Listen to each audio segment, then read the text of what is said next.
আসসালামু আলাইকুম। বাংলাদেশের সাবেক প্রধানমন্ত্রী শেখ হাসিনা দেশে ফেরার ঘোষণা দেওয়ার পর বিষয়টি নিয়ে যখন রাজনৈতিক আলোচনা তুঙ্গে, ঠিক তখনই নয়াদিল্লিতে তিনি একটি ভার্চুয়াল প্রোগ্রামে ভাষণ দিবেন।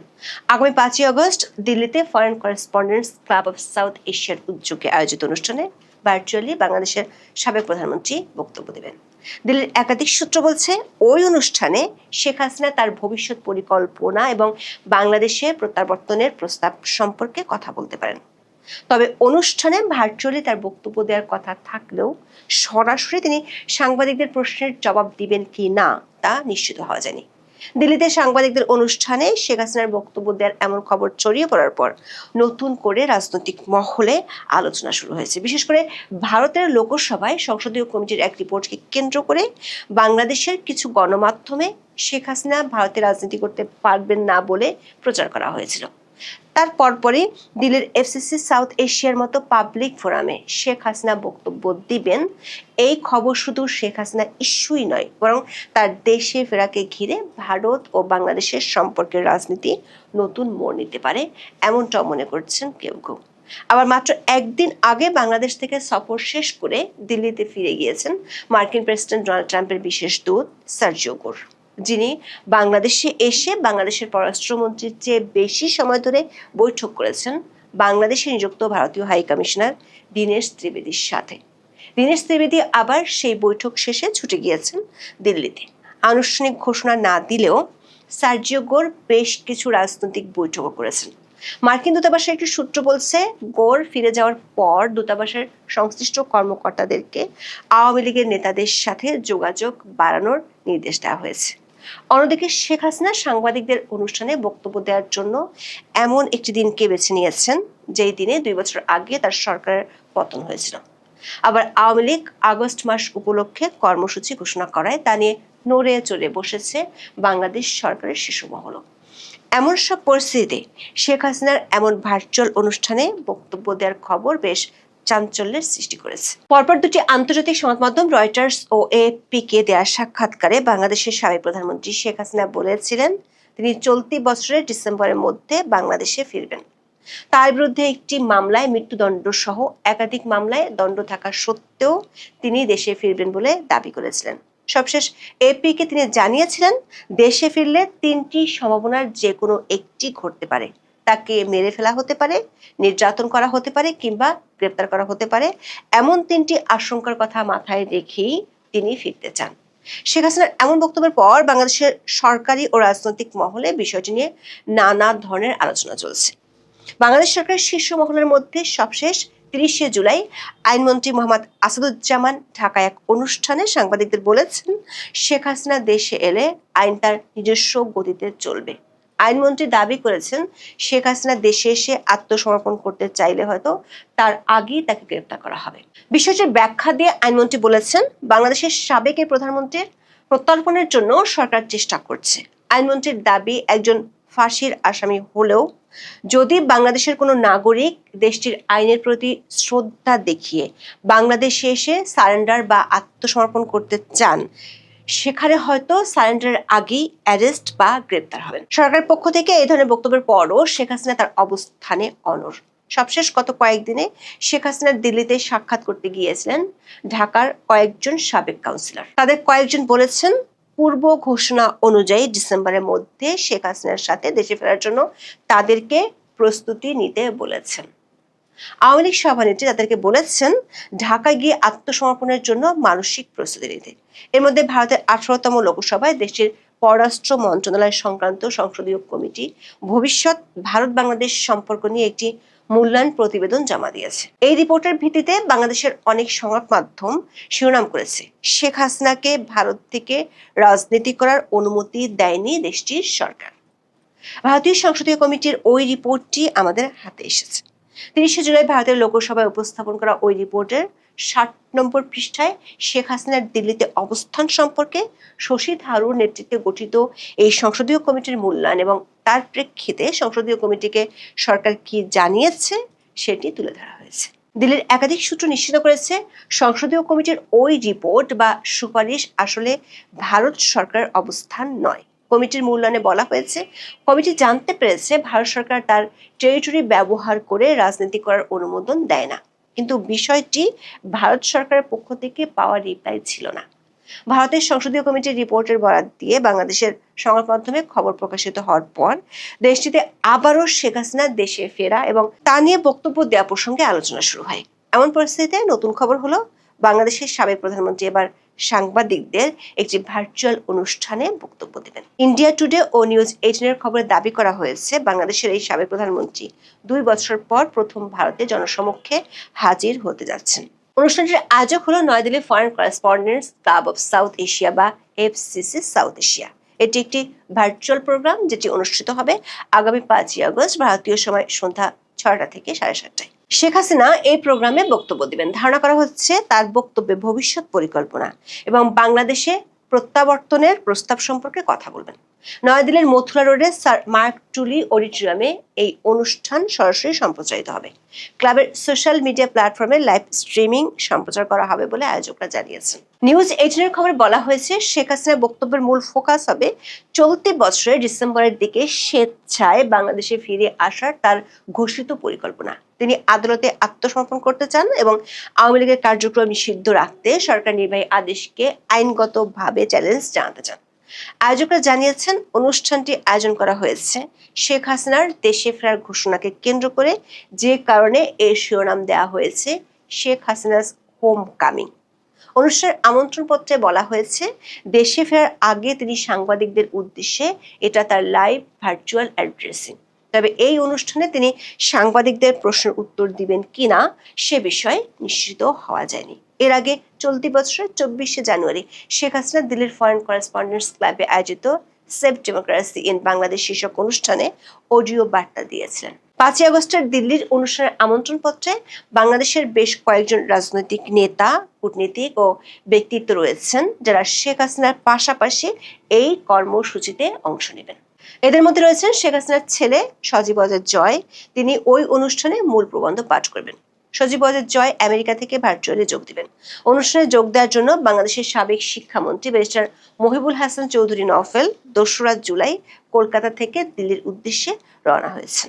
এছাড়া অনুষ্ঠানে বাংলাদেশ হিউম্যান রাইটস ওয়াচের সাধারণ সম্পাদক মোহাম্মদ আলী সিদ্দিকী, বাংলাদেশ জাতীয় ক্রিকেটের সাবেক ক্যাপ্টেন ও সাবেক সংসদ সদস্য সাকিব আল হাসান, সাবেক কূটনীতিক ও নিরাপত্তা বিশ্লেষক আমিনুল হক পলাশ, রাজনৈতিক ও সন্ত্রাসবিরোধী বিশ্লেষক আবু ওবায়দা আরিন এবং Bangladesh human rights watch US এর পরিচালক শাহ মোহাম্মদ বখতিয়ার উপস্থিত থাকার কথা রয়েছে। অনুষ্ঠানে সভাপতিত্ব করবেন FCC সাউথ এশিয়া ও ইন্টারন্যাশনাল অ্যাসোসিয়েশন অব প্রেস ক্লাবের সভাপতি ডক্টর ওয়াইল আওয়াত। আওয়ামী লীগের নেতারা বলছেন, দলটির সভানেত্রী ভার্চুয়ালি উপস্থিত থেকে নিয়মিত তৃণমূলের নেতাদের সাথে কথা বলেন। একইভাবে FCC সাউথ এশিয়ার মতো একটি পাবলিক ফোরামে তিনি যদি বক্তব্য দেন এবং কথা বলেন, সেটি একটি নতুন মাত্রা যোগ করতে পারে। বিশেষ করে শেখ হাসিনার দেশে ফেরার ঘোষণার পর মার্কিন প্রেসিডেন্ট ডোনাল্ড ট্রাম্পের বিশেষ দূত সার্জিও গোর বাংলাদেশ সফরে গিয়েছিলেন। সেই সফরে গোর বাংলাদেশ সরকারের শীর্ষ মহলের বাইরে বাংলাদেশে নিযুক্ত ভারতীয় হাই কমিশনারের সাথে বেশ লম্বা একটা বৈঠক করেছিলেন। এই বৈঠকটি নিয়ে ঢাকায় কূটনৈতিক ও রাজনৈতিক মহলে বেশ আলোচনা চলমান আছে। জনশ্রুতি আছে, শুধু ভারত ও আমেরিকার অভিন্ন স্বার্থই নয়, আওয়ামী লীগ এবং শেখ হাসিনা ইস্যুতে ওই বৈঠকে আলোচনা হতে পারে। আবার সার্জিও গোরের সাথে বৈঠক শেষে তড়িঘড়ি করে দিল্লি গিয়েছেন দীনেশ ত্রিবেদী। 2রা জুলাই কলকাতা গিয়েছেন, সেখান থেকে তিনি ঢাকায় ফিরবেন। এমন খবরে আরো বেশ চাঞ্চল্য তৈরি হয়েছে। এসব ঘটনার একদিনের মধ্যে হঠাৎ করেই দিল্লিতে শেখ হাসিনা পাবলিক ফোরামে বক্তব্য দেওয়ার আনুষ্ঠানিক ঘোষণা আসলো। সেই বক্তব্যটি আবার দিবেন 5ই আগস্ট, যেদিনে ঠিক 2 বছর আগে বাংলাদেশে তার সরকারের পতন হয়েছিল। কূটনৈতিক একাধিক সূত্র বলছে, আনুষ্ঠানিকভাবে কোনো পক্ষই কিছু না বললেও, এমনকি বাংলাদেশের পররাষ্ট্রমন্ত্রী খলিলুর রহমান আওয়ামী লীগ নিয়ে কোনো আলোচনা হয়নি বলে দাবি করলেও সার্জিও গোরের এই সফরে আওয়ামী লীগ ইস্যুতে সরকারের শীর্ষ মহলে আলোচনা হয়েছিল। ঢাকায় মার্কিন দূতাবাসের একটি সূত্র নিশ্চিত করেছে, সার্জিও গোর বাংলাদেশ ছেড়ে যাওয়ার পর দূতাবাসের সংশ্লিষ্ট কয়েকজন কর্মকর্তাকে দেশে ও দেশের বাইরে থাকা আওয়ামী লীগের শীর্ষ নেতাদের সাথে যোগাযোগ বাড়ানোর তাগিদ দেওয়া হয়েছে। দূতাবাসের একজন কর্মকর্তা নাম প্রকাশ না করার শর্তে বলেছেন, বাংলাদেশের ত্রয়োদশ জাতীয় সংসদ নির্বাচনের আগে দলটির নেতাদের সাথে তাদের নিয়মিত কথা হতো। নির্বাচনের পরে দলটির নেতাদের সাথে সরাসরি যোগাযোগ রক্ষা করার জন্য কোনো নির্দেশনা ছিল না, কিন্তু সার্জিও গোরের সফরের পর আগের মতোই নির্দেশনা এসেছে বলে দাবি করেন দূতাবাসের ওই কর্মকর্তারা। এদিকে বাংলাদেশ সরকার নির্বাহী আদেশে কার্যক্রম নিষিদ্ধ থাকা দল আওয়ামী লীগ আগস্ট মাস উপলক্ষে কর্মসূচি ঘোষণা করেছে। আগস্টকে দলটি শোকের মাস হিসেবে পালন করে, কারণ এই মাসে আওয়ামী লীগের প্রতিষ্ঠাতা বঙ্গবন্ধু শেখ মুজিবুর রহমানকে সপরিবারে হত্যা করা হয়েছিল 1975 সালে। আবার 2004 সালে শেখ হাসিনার উপর নৃশংস গ্রেনেড হামলা হয়েছিল, যে হামলায় আইভি রহমান সহ আওয়ামী লীগের অনেক নেতা কর্মী মারা যান। এর মধ্যে আগস্টের প্রথম 2 দিনে আওয়ামী লীগ ও অঙ্গ সংগঠনের নেতারা দেশের বেশ কয়েকটি জেলায় মিছিল করেছে। অবশ্য বিষয়টি সরকারের নজর এড়ায়নি। স্বরাষ্ট্রমন্ত্রী সালাউদ্দিন আহমেদ 2রা আগস্ট সাংবাদিকদের বলেছেন, আগস্ট মাস জুড়ে আওয়ামী লীগের বিভিন্ন তৎপরতা পরিলক্ষিত হচ্ছে। এ কারণে সংশ্লিষ্ট সবাইকে সতর্ক থাকার নির্দেশ দেওয়া হয়েছে। সরকার একটি সূত্র বলছে, 5ই আগস্ট শেখ হাসিনার বক্তব্য দেওয়ার খবরটি এরই মধ্যে সরকারের শীর্ষ মহলের নজরে এসেছে। আপাতত শেখ হাসিনা কি বক্তব্য দেন সেটির জন্য অপেক্ষা করতে চায় সরকারের শীর্ষ মহল। এখন এ পর্যন্ত। সবাই ভালো থাকুন, সুস্থ থাকুন, নিরাপদে থাকুন। দেখা হবে আগামী পর্বে। প্রিয় বন্ধুরা, প্রীতি, সালাম এবং শুভেচ্ছা নেবেন। সার্জিও গোরের সফর নিয়েই শুরুতে একটু কথা বলি। আপনারা জানেন যে তিনি বাংলাদেশে ভারতীয় হাইকমিশনার দীনেশ ত্রিবেদীর সাথে 1 ঘন্টা 45 মিনিটের মতো মিটিং করেছেন। এই মিটিংটা ঠেকানোর জন্য সরকারের পক্ষ থেকে যেমন একটা চেষ্টা ছিল, ঠিক তেমনি সার্জিও গোর বাংলাদেশে এসে জামাত কিংবা এনসিপির সাথে মিটিং করেনি। এটি নিয়ে কিন্তু জামাত বেশ গোস্বা হয়েছে। কেন সার্জিও গোর বাংলাদেশে দীনেশ ত্রিবেদীর সাথে মিটিং করলেন, এটা নিয়েও তারা কিন্তু রাগ ছেড়েছে। তাই জামাতে ইসলামের আমির ডক্টর শফিক গতকাল সিলেটে বলেছেন যে একটি স্বাধীন দেশে কি করে এই 2 দেশের রাষ্ট্রদূত মিটিং করতে পারেন। বোঝাই যাচ্ছে যে জামাতে ইসলাম, যারা একসময় ডিপ স্টেটের সহায়তা নিয়ে বাংলাদেশে একটি নির্বাচিত সরকারকে উৎখাত করবার জন্য জঙ্গি আন্দোলন করেছিল 2024 সালের জুলাই আগস্টে, তখন কিন্তু তাদের বাংলাদেশ বিরোধী ষড়যন্ত্র করতে কিংবা ডিপ স্টেটের টাকায় জঙ্গি আন্দোলন করতে বাধেনি। আজকে যখন 2 দেশের রাষ্ট্রদূত একটা মিটিং করছে, তখন তাদের পুরো গা জ্বলে যাচ্ছে। কেন জামাত ইসলামের গা জ্বলে যাচ্ছে? আমেরিকার কিছু বিষয় আছে যেটা সবাই জানেন, যে ব্যবহার শেষে টয়লেট পেপারের মতো ছুঁড়ে ফেলে দেয়। আমেরিকা কি জামাতে ইসলামকে ছুঁড়ে ফেলে দিয়েছে রাজনীতির কমোডে? এটি নিয়ে আলোচনা আরো বেশি চলছে। এই কারণেই সম্প্রতি দেখেছেন যে সৎ লোকের শাসন, মেধাবীদের দল বলে যে জামাত শিবিরের কথা আমরা শুনে এসেছি, সেই জামাত নেতাদের একের পর এক অশালীন ভিডিও ফাঁস হচ্ছে। সেই ছাত্র শিবির নেতাদের হিজড়ার সাথে কি ঘটনা ঘটেছে সেই ভিডিও আমরা দেখতে পাচ্ছি। এ কারণেই দীনেশ ত্রিবেদী এবং সার্জিও গোর যখন মিটিং করেন তখন তাদের অন্তর জ্বলে যায়। দীনেশ ত্রিবেদীর সাথে এই মিটিংটার গুরুত্ব বোঝাতে আরেকটা তথ্য আপনাদের আমি দিচ্ছি, যে এই মিটিং শেষে সার্জিও গোর যখন কক্সবাজারে গিয়েছেন রোহিঙ্গাদের সাথে দেখা করতে, দীনেশ ত্রিবেদী তখন দ্রুত লাঞ্চ শেষ করে অফিসকে বলেছেন যে দ্রুততম সময়ে দিল্লির একটা ফ্লাইট দেখো, এবং তিনি বিকেলের দিকেই দিল্লির উদ্দেশ্যে রওনা দেন। শুক্রবার তিনি দিল্লি পৌঁছেছেন। গতকাল শনিবার মোদির কিচেন ক্যাবিনেটের একটা মিটিং ছিল সকালে, সেই কিচেন ক্যাবিনেটে উপস্থিত থেকে তিনি এই দুজনের সাক্ষাতের জিস সেই মিটিংয়ে উপস্থাপন করেছেন। এবং আজকে সকালে দিল্লিতে তিনি আওয়ামী লীগের শীর্ষ নেতৃত্বের সাথে ব্রেকফাস্ট মিটিং করেছেন। সুতরাং এই আলোচনাটাকে একেবারে মামুলি কূটনৈতিক আলাপ বলা যাবে না, এবং এ কারণেই জামাতের এই অন্তর্দহন হচ্ছে। এবার বলতে চাই যে আওয়ামী লীগ বিষয়ে কি কথা বলে গেছেন সার্জিও গোর। গতকাল আমি একটু হিন্টস দিয়েছিলাম, সাবের হোসেন চৌধুরীর সাথে সার্জিও গোরের মিটিং হয়েছে। আমি একটি সূত্রের কথা উল্লেখ করেছিলাম যিনি সার্জিও গোরের সাথে মিটিং করেছেন। আওয়ামী লীগের ব্যাপারে দুজনকেই একই কথা বলেছেন, যেটি আমি গতকাল বলিনি।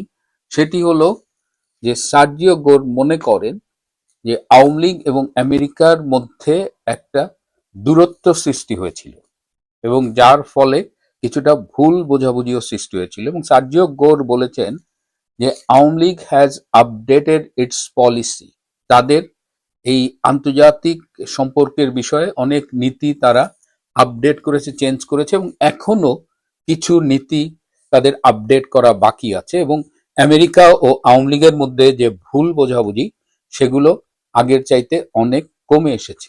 এই কথাটি কিন্তু তিনি দুজনকেই বলেছেন। একটি প্রশ্ন আমাকে খুব বেশি শুনতে হয় যে ভাই, ওইখানে তো সাবের হোসেন চৌধুরী আর সার্জিও গোর ছিল, বা আপনার সোর্সের সাথে সার্জিও গোর ছিল, আপনি কি করে জানলেন? আমার সোর্সের সাথে যখন কথা বলেছে সেখানে অন্তত আরো 6 জন ছিলেন। সাবের হোসেন ভাইয়ের সাথে যখন কথা বলেছেন সেটি অন্তত সাবের হোসেন চৌধুরী তো জানেন।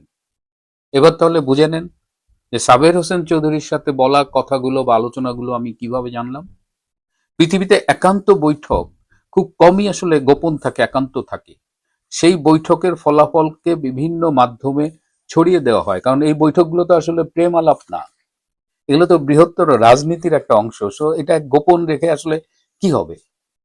এর বাইরে তারেক রহমানের সাথে সার্জিও গোরের যে মিটিংটি হয়েছে, যেখানে সার্জিও গোর 22টি পয়েন্ট উপস্থাপন করেছেন, এই 22টি পয়েন্ট উপস্থাপন যে করেছেন, এই 22টি পয়েন্ট নির্ধারণ করার ব্যাপারেও কিন্তু দীনেশ ত্রিবেদীর সাথে তিনি আলোচনা করেছিলেন। এই 22টি পয়েন্টের বেশ কিছু পয়েন্ট আমার হাতে এসেছে। আহ, চায়না কেন্দ্রিক বেশ কিছু ইস্যু আছে, এবং চায়নার সাথে যতগুলো এমওইউ এবং চুক্তি আছে, ইউনূস সরকার বা বর্তমান সরকার বা শেখ হাসিনা সরকার যারাই করে থাকুক, এগুলো বাতিলের জন্য তারেক রহমানকে বলা হয়েছে। চায়না থেকে অস্ত্র ক্রয় করা যাবে না, এটিও তারেক রহমানকে বলা হয়েছে। শেখ হাসিনার সরকারের আমলে চায়না থেকে কিন্তু অনেক অস্ত্র ক্রয় করা হতো। চায়নার সাথে শেখ হাসিনার সরকারের বাংলাদেশের অনেক বাণিজ্যিক সম্পর্ক স্থাপিত হয়েছিল। তো সেই চায়নাও কিন্তু 2024 সালের জুলাই আগস্টে শেখ হাসিনার রেজিম চেঞ্জে ভূমিকা রেখেছিল। তো এখন চায়না বুঝুক, শেখ হাসিনাকে সরিয়েছে, এখন তাদের সাথে বাণিজ্য বন্ধ করবার জন্য সার্জিও গোর তারেক রহমানকে বলে গেছেন। ইরান বিরোধী সামুদ্রিক নিরাপত্তা জোট গঠিত হয়েছে, সেই জোটে বাংলাদেশকে যোগ দেওয়ার জন্য তারেক রহমানকে বলেছেন সার্জিও গোর। আমেরিকার সাথে যে বাণিজ্য আছে সেই ব্যাপারগুলোতে আবার বলেছেন যে এই লিকুইড ন্যাচারাল গ্যাস কিনতে হবে, জেনেটিক্যালি মডিফাইড ফুড কিনতে হবে। এটা হলো যে জেনেটিক ইঞ্জিনিয়ারিং এর মাধ্যমে খাদ্য উৎপাদন করা হয়, এই বীজগুলোর বিশেষ কিছু ক্যারেক্টারিস্টিক্স থাকে। এই জেনেটিক্যালি মডিফাইড ফুড নিয়ে কিন্তু বিশ্বব্যাপী আলোচনা আছে। এটার দীর্ঘমেয়াদী হেলথ ইম্প্যাক্ট নিয়ে এখনো সংশয় আছে। অনেকেই এটার পক্ষে, অনেকেই এটার বিপক্ষে। এবং বাংলাদেশে যদি জেনেটিক্যালি মডিফাইড ফুড আমেরিকার থেকে ইম্পোর্ট করতে হয়, তাহলে বাংলাদেশের কৃষক যে দীর্ঘ ঐতিহ্যের মধ্য দিয়ে তাদের যে বীজ সংরক্ষণ, ফসল উৎপাদন, সেগুলো ক্ষতিগ্রস্ত হবে। এবং শুধু তাই না, প্রান্তিক চাষিরা তখন কিন্তু অনেক উচ্চ মূল্যে বীজ কিনতে হবে। তো প্রান্তিক চাষিরা একদিকে যেমন ক্ষতিগ্রস্ত হবে, তেমন বাংলাদেশের কৃষি উৎপাদন, কৃষি পণ্য উৎপাদনটাও কিন্তু চ্যালেঞ্জের মুখে পড়বে।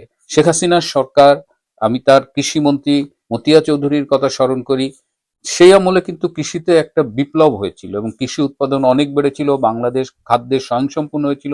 সব অর্জনগুলো কিন্তু চ্যালেঞ্জের মুখে পড়বে।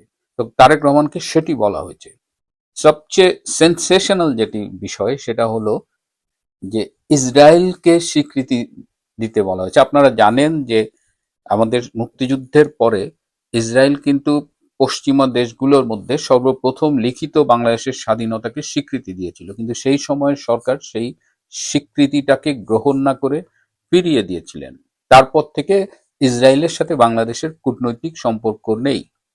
এই অবস্থায় পৃথিবীর 12টা মুসলিম দেশ, মুসলিম প্রধান দেশ ইসরায়েলকে স্বীকৃতি দিতে যাচ্ছে, ইসরায়েলের সাথে কূটনৈতিক সম্পর্ক স্থাপন করতে যাচ্ছে। তার মধ্যে সৌদি আরব যেমন আছে, পাকিস্তানও আছে।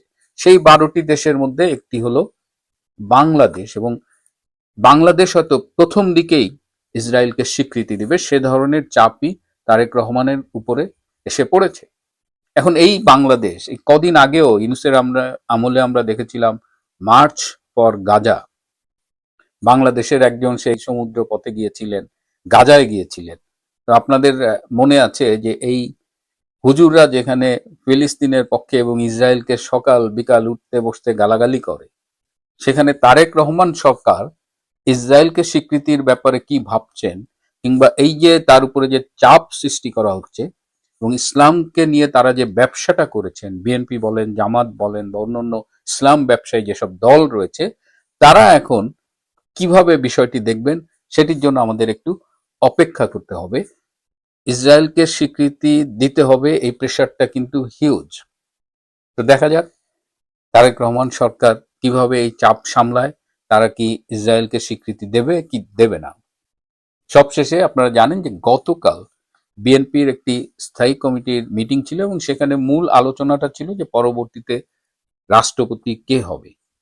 তো এই ব্যাপারে ডিসিশন দেওয়া হচ্ছে যে তারেক রহমান উইল ডিসাইড যে রাষ্ট্রপতি কে হবে। আমাদের কাছে কয়েকদিন আগে যে সূত্রটা এসেছিল তারা বলেছিল যে মির্জা ফখরুল আলমগীরকে প্রস্তুত থাকতে বলা হয়েছে, হয়তো পরবর্তী রাষ্ট্রপতি তিনি হবেন। কিন্তু মির্জা ফখরুল আলমগীরের 2024 সালের জুলাই আগস্টের কিছু বিতর্কিত কর্মকাণ্ড, বিশেষ করে 64টা জেলায় আওয়ামী লীগের অফিস পোড়ানোর নির্দেশদাতা হিসেবে এবং 32 ভাঙার অন্যতম কুশীলব হিসেবে তার ভূমিকা বিতর্কিত হয়েছে এবং একটি প্রভাবশালী দেশ মির্জা ফখরুল আলমগীরের রাষ্ট্রপতি হবার ব্যাপারে তাদের আপত্তি জানিয়ে দিয়েছে। দেখা যাক এই সিদ্ধান্ত তারেক রহমানের। কিন্তু স্থায়ী কমিটির মিটিংয়ে গতকাল পররাষ্ট্রমন্ত্রী ডক্টর খলিলুর রহমান, তারেক রহমানের পররাষ্ট্র বিষয়ক উপদেষ্টা মিস্টার হুমায়ুন কবির এবং স্থানীয় সরকার প্রতিমন্ত্রী শাহ আলম, বর্তমানে যার অধিকাংশ কর্মকাণ্ড ভীষণ বিতর্ক সৃষ্টি করছে, এই তিনজনের ব্যাপারে ব্যাপক ক্ষোভ প্রকাশ করা হয় এবং তারেক রহমানকে এই তিনজনের ব্যাপারে